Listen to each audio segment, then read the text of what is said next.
Hi, this is another episode of We Meet. I'm your host, Alicia Carroll, and today we have a special guest, Senator Vivian D. Thank you so much, Alicia. I am so happy to be here with you today, and I appreciate you inviting me to come. Anytime. Okay, we're going to get right into this. If you don't know anything about Senator Figures, there's always Google, and you can look her up. She's a very interesting topic, and we're going to get right into the first one. Okay. Being an Alabama state senator, I must ask you this inevitable question. Are you an Alabama or an Auburn fan? Ooh, roll tide, roll tide. I'm an Alabama fan, I would have to say. And the reason, of course you want to know the reason, right? Mm-hmm. Well, it started back with my late husband, Senator Michael Figures. He got his law degree from the University of Alabama. In fact, he was the first African American to get his law degree at the University of Alabama. Then I had two sisters to attend. Both of them attended undergraduate school there, and one of them went on to the law school and became a lawyer. And then my middle son, Shamari, went to undergrad and law school at the University of Alabama. And my stepson also went to the University of Alabama Law School. So I can't help but be an Alabama fan. So you have crimson going through your veins? I do. I recently did research on your political career, and after reading it all, your courage to pursue the offices that you have pursued amazes me. Where does it all come from, and what do you say to yourself whenever you are faced with a new and intimidating challenge?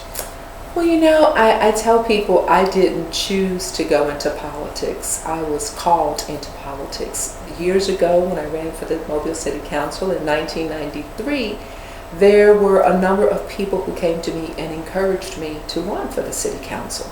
And then after being on the city council for 3 years, my husband passed away suddenly, and he was in the Alabama State Senate actually holding this very seat for District 33.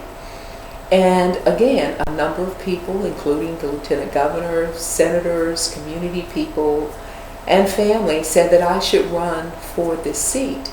So I did, but it was after a lot of prayer and consideration, and it actually wasn't until one of my sons, who was 7 years old at the time, Jelani, said to me, "But Mommy, you're the only one who can take Daddy's place."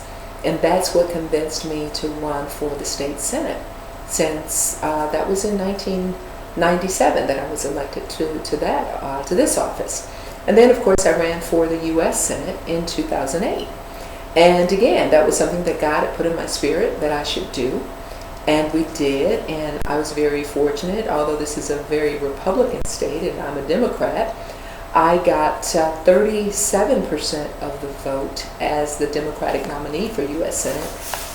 That was the same time that President Barack Obama ran for president the first time, and he received 39% of the vote. So I didn't do so bad.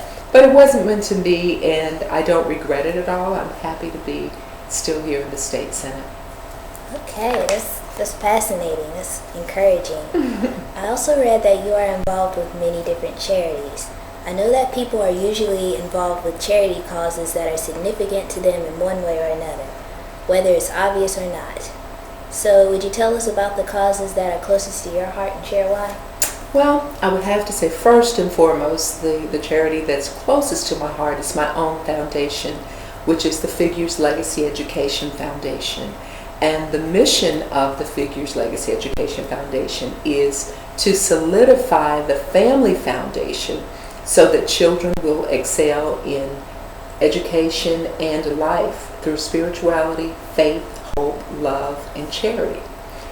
There are many other organizations that are close to my heart, and mainly those are the ones that involve children's issues. The Boys and Girls Clubs, the Salvation Army, which involves families and children.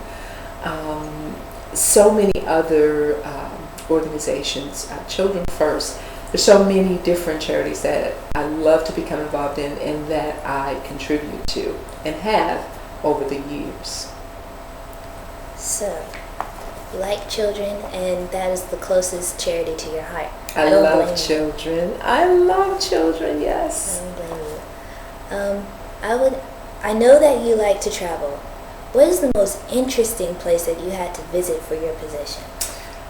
I would say the most interesting place, and it ended up also being the farthest place, was India.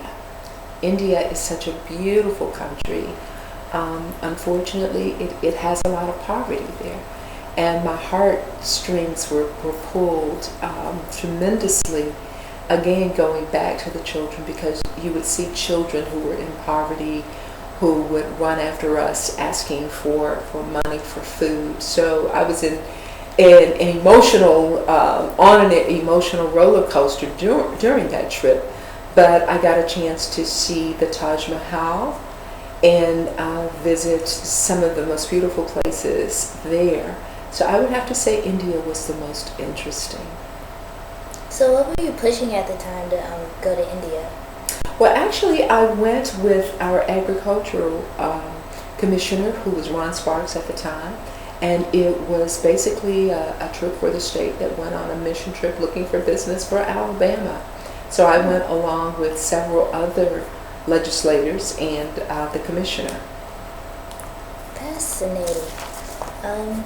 What would you describe as a typical day in the state legislature? Is it exciting or not? Well, it can be exciting. Depends on how you look at it. So many of the students who visit there and who come as pages say that it's kind of boring sometimes until the things get sort of riled up on the floor. So a typical day could be you showing up, going to your caucus meetings, such as the Democratic caucus or the Legislative Black caucus meetings, and then you go into session. Also, you may have some committee meetings to attend, of committees that we're on, where we look at bills that have been introduced by legislators from the House and the Senate that we're going to take up and pass out of committee to go before the full Senate. And then we go on the floor, and that's where the bills come up and we get to debate them. Sometimes we get cut off of debate, and sometimes that can get a little exciting because we start raising our voices wanting to be heard. So, and that's a lot of what has been happening the last 4 years. So we're hoping the next 4 years are going to be a little bit calmer, for sure. Calmer, yes. Boring, no. What made you choose a career in politics? I remember you said something about this earlier. I asked because I read that even before you became a senator, you were in the city council. I wonder exactly what about politics appealed to you. You know, in the world of politics, you're in a position where you can help people.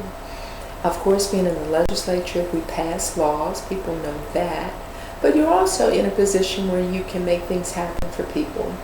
I decided to run for public office when I ran for city council years ago because I wanted to be a voice for the voiceless. I know what it feels like to be ignored or not have your phone call returned or somebody not listening to you or hearing your cry for help. So I wanted to be that person that I could be that voice for the people. And when I think about the children, they can't pay a lobbyist to come to Montgomery to lobby the legislature for their interests and their issues. So I actually appointed myself as a lobbyist for children when I went to Montgomery. But what I like most about it is that you are in a position to help people, and I really feel that this has been a calling for me, that God has blessed me to be in this position so that I can serve His children. And in the end, help them also to be the best that they can be. It's very noble of you, especially doing that for the children. Thank you. Would you share with us the funniest story of your entire time in office? Oh, probably I would say the funniest and the one that caught people off guard. It was during my first session when I went to Montgomery. And, you know, I had been on the city council. It was just 7 of us. And I was accustomed to us listening to each other when we talked and people paying attention to when we talked, not when that didn't happen when I got to Montgomery. You would hear various senators on the floor talking and laughing while someone was at the microphone, or they would actually start filibustering. And I didn't quite understand that at the time, where someone would be at the microphone just talking, just wasting time, not letting anything happen. And I remember going to the microphone and I asked the president of the Senate for a point of personal privilege, which at that time I was given the permission to do so. And I said, this is a joke. This is a joke. What are we doing here? We're not taking care of the people's business. And that ended up being sort of funny, funny but serious. And I ended up making statewide news with that, with my hands up in the air saying this is a joke. So it really sort of, the media looked at it and said, she's new. And even she sees, what's going on up there, and it's not, the business of for the people, if you will.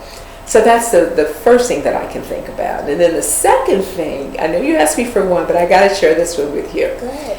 When I first wore a pantsuit to go on the Senate floor one day, I had on a navy blue pinstripe pantsuit.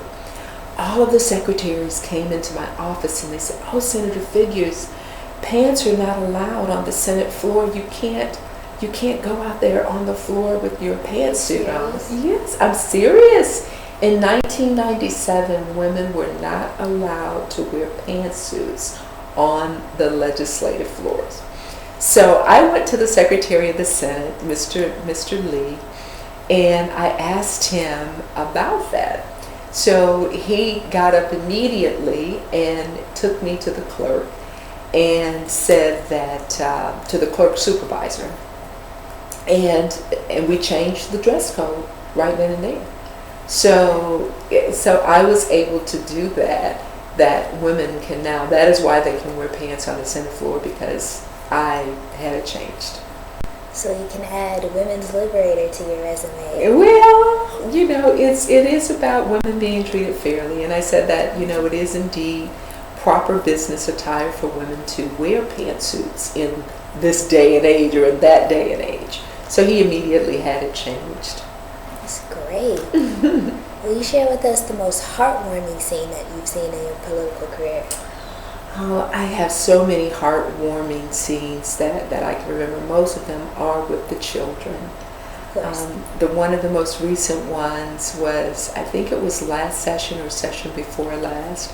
I was walking down the hallway back to my office from session one afternoon, and there were all these small children in the hallways. They were like 4, 5, 6, whatever. And they were there lobbying us for their cause. And I just couldn't help it. Whenever I see a child, I want to hug. So I started hugging all of them, and they were there with their parents, and the flashes were going where they were taking pictures, and I thought it was just their parents. And then the next day, I saw where I was on the front page of the Montgomery Advertising hugging all of these babies. So that was very, very heartwarming to see that, and you could just see the joy and the love and the laughter in their eyes and in my eyes on that picture. So that was very heartwarming. Okay. Have these moments helped to mold you to feel how you feel about political service in a positive or negative way? What I mean is, have your experiences over the years made you feel more open or more cautious about how you conduct yourself in the state government? Well, I've learned to be myself, and God made me for who I am, and I'm going to be myself. I'm not going to try to be like someone else or act a certain way just because that may be expected of you, but I'm going to be myself. So I say that to say that if I want to cry somewhere, if something is touching my heart where I want to cry, I will. Like now. Just thinking about some of those things. But in committee meetings, there's so many things that come before us, issues that come before us. But I would say it's important to be yourself. I'm a very passionate and compassionate person, and that's why I am in politics, and it's to make a change for the better in those areas that need to be changed, and to help push those things, to help make sure that we educate people and let them know what's going on as well. So I would say that a lot of the things have helped to shape and mold me into being a better listener, and to listening to all sides, and to ask questions, and to make sure that I get as much information I can so that I can make a young the best person were decision. to tell you that they plan on having a career in politics, what advice would you offer them? And could you please tell us what specific events in your political life have you endured to bring you to those conclusions? Well, first of all, I would say have a heart to serve. If you don't want to be a public servant, whereas you serve the people and not look to people to serve you, that's the first question you need to ask yourself. I would also say that you should volunteer in various organizations, causes, on issues, and other political campaigns. Talk to other elected officials to really find out if that's what you want to do. As I said for you, I didn't choose it as a career. It's like I was called to do it based on circumstances that happened around me, and also my heart to serve. I volunteered and worked on many boards, many activities at my boys' schools, for PTA, when they played basketball in high school.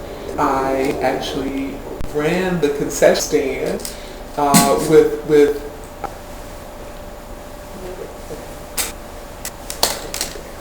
I actually ran the concession stand at LaFleur High School while they played baseball with many other, while they played basketball with many of the other players. So it's getting involved and doing things that matter to your community to help make your community a better place. So that's what I would say. Of course, I encourage all young people to have a good education. Make sure that you open yourself up to receive every opportunity that comes your way, that you can take advantage of good, positive opportunities, that you study hard, that you listen, and you learn as much as you can. I agree wholeheartedly with that. Okay. If you had to choose another career, what would it be? Well, actually, I'm a businesswoman too, so my degree in undergraduate school is Management Science, School of Business Administration. So I remember when I was in college, I wanted to be this top business executive driving my two-seater Mercedes-Benz, right? But of course that didn't happen. I ended up getting married with 3 sons, which was wonderful for me. But those were my plans. I would say that I would be a top executive in some corporation or owning the corporation and be the CEO. Well, how could you that? You're a senator and a businesswoman, and you have your own foundation like you make it work. So that's all the questions I have for you, and I really appreciate your time. I appreciate your service and everything that you do. Everyone, this is Senator Vivian Figures. This is another episode of You Meet Later.